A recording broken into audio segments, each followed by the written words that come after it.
Hello there, Ray here, and today guys, I'd like to show you something really cool. We got some automatic farms to do with the new 1.15 bees. So the very first 1.15 snapshot did come out, and if you guys like to learn all about it, I did do a snapshot review, which will be linked below. But with it came some cool mechanics. As you can see, we got bees, we got some beehives, and we have some redstone as well. I'm going to show you guys some cool little farms you can build using the bees. And if you guys haven't noticed, I got a new skin made by Manrock just for the bees. It looks really cool. I had a lot of fun designing up these farms, as well as some other ones which I'll show you guys later, during our snapshot testing streams with the viewers. And that's a stream where we design stuff together with the viewers. So big thanks to everyone who came along and joined for that stream. Let's take a look at these delicious farms. So the first farm here uses a beehive and bees to collect honeycomb. So here in the chest you see we got a bunch of honeycomb from this farm here. It's really simple. All we do is have a bee nest here, and the bee nest has different levels of honey which it can obtain. What will happen is the bees will go out to the flowers and they will collect nectar, come back and produce honey, and they will slowly fill it up until it is level 5, which you can see over here. This currently honey level is 0, so it's completely empty. And once it's full, it's actually going to send out a signal through this comparator. So I can go ahead and put down a beehive that's already full, and you can kind of see what's going to happen. The comparator just went off, and what happens is with a hive that is level 5, it's going to put off 5 redstone signals. So it's going to go 1, 2, 3, 4, 5. And then that's going to power this dispenser, which is pointing downwards into this hive here. And it has shears inside of it, and the shears are going to go out and go ahead and harvest it. Then once harvested, it's going to drop out honeycombs. Now there's this weird little glitch where some of these hives get kind of glitched out. But typically once emptied, the bees have to go out and harvest more. Now the honeycombs do fall out. They're going to kind of fly from the center and get pushed outwards because they'll be inside of the bee's nest. And what I have underneath here is a hopper minecart so that it can pick up any items that come from it, and then it's going to put it down inside of this hopper, and then that's going to be put into this chest over here so you can get all the honeycombs that you ever need. Now currently there's not too many uses for honeycomb, but you can use it to craft up an artificial bee nest, which is also known as a beehive. So you can see the ingredients there. This will produce 1 beehive. Now beehives are supposed to act the same way as bee nest, except currently they're kind of broken. I'm sure they'll fix them in later snapshots. And that's why I have a bee nest here instead of a beehive. The bees just don't seem to be able to really use it the same way that they are using the nest. It's a really simple device, as you can see, not very much redstone. Now it does use durability from the shears, so if you want to get a lot of bee comb, you can go ahead and add some storage with some more shears on top of it. The shears are relatively cheap, as it's just 2 iron ingots and you're going to get 238 uses out of them, and each use is going to produce 3 honeycombs, so you get a lot out of just 1 shear. And you can build this up anywhere where there's some flowers around, or you can just place some flowers near it as well, and the bees will go out and harvest nectar and go back inside. So right now the bees went ahead and put 1 layer of honey inside this. You can see it just went to a signal strength of 1. The bees go in for a little bit and they'll stay in there as they add in the honey, and then they'll eventually come back out. Now there only can be a maximum of 3 bees inside at a time working, but once they leave to get more nectar, then other bees, like these bees out here, are currently waiting to get inside. As you see, they have nectar and pollen on them, but they're unable to go inside because it's currently full. So when one leaves, you see like 1 guy left and 1 guy just went back in again. So it's okay if you have extra bees around, but only 3 can go inside.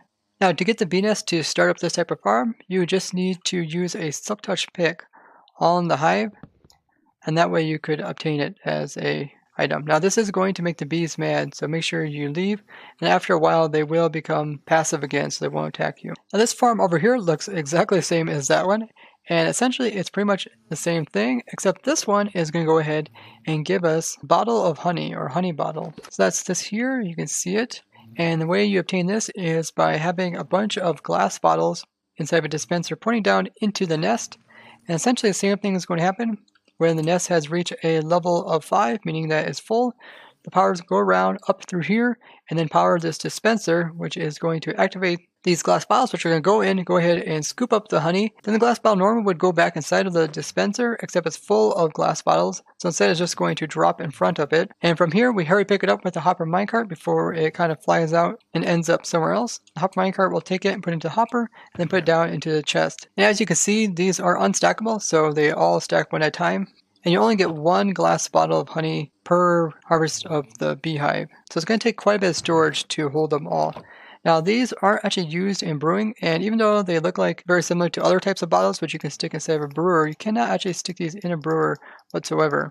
Now, currently the only uses for these is that you can craft them down into sugar. They'll produce 3 sugar, and you'll get the glass bottle back once you convert it over to sugar. The other use they have is that you can actually drink this and it'll provide you 3 hunger, but you can drink this even if your hunger is completely full. So see how my hunger bar doesn't show that I'm hungry whatsoever, so normally you couldn't eat food, but you can still eat this honey.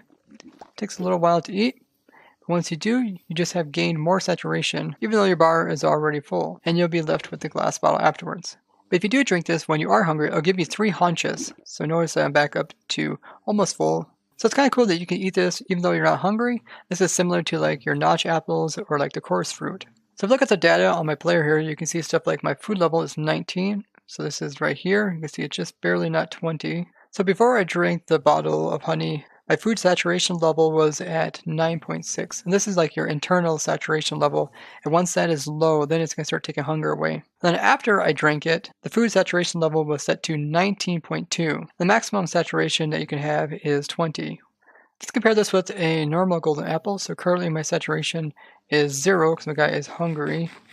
Go ahead and eat it, and we check it again. Now my level is 9.6. And let's see what a notch apple does when I eat that. So you can eat this when you're not hungry as well. So now it's set to 19.2. So it seems that both the golden apples as well as the honey bottle all provide about a 9.6 saturation. This is actually really good for people that do like PvP or other intense stuff like a lot of sprint jumping. As once you have went ahead and ate one of these, you'll be able to do quite a bit of activities before your hunger notches will go down and you won't be able to sprint once again. Or get the regen effect from your hunger being high. But unlike apples, it is unstackable, so it might not be as handy to carry around with you when you need to use it. Now the last Runstone device that we have is an automatic water bottle filler, and it's very simple. It uses the same mechanics as that one over here, where we have glass bottles inside of a dispenser, except we have it pointing into a water source. This just happens to be a waterlogged source here. And what happens when you power this is it's going to shoot out a bottle, and it's going to scoop up some water with it, that normally returns the water bottle into this dispenser. Now, water bottles are unstackable, where glass bottles are stackable. But since the dispenser is full, it cannot take the water bottle, so it's just going to drop it in front. And here we have a hopper, which is going to pick it up, and then it's going to put all the water bottles into this chest down below. And we have an on switch right here. We're just going to power this piston, which is going to lift this observer into making an observer clock. This is going back and forth and power this dispenser. So it's just powering it, dropping out the water bottles directly in front of it. And this is actually getting picked up by the hopper underneath, but it does take a lot of storage as it quickly fills up just like that. But it is able to actually keep up with this machine, the hopper is. So if I go ahead and put in a new chest and we turn this on, you see that there is not like a whole bunch of water bottles just sitting here.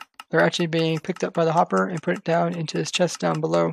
This is really nice, so now you don't have to go ahead and take all your water bottles and go up to a water source manually, holding down right click and having the water bottles fill up your chest, which you're going to use for your auto brewer. Instead, you can just have some storage over a dispenser and then make this little device here, and then you can put all your glass bottles inside of the chest, and then they'll just automatically fill up whenever you need them inside of your brewing system. Because it's a lot easier to store glass bottles than it is to store bottles of water.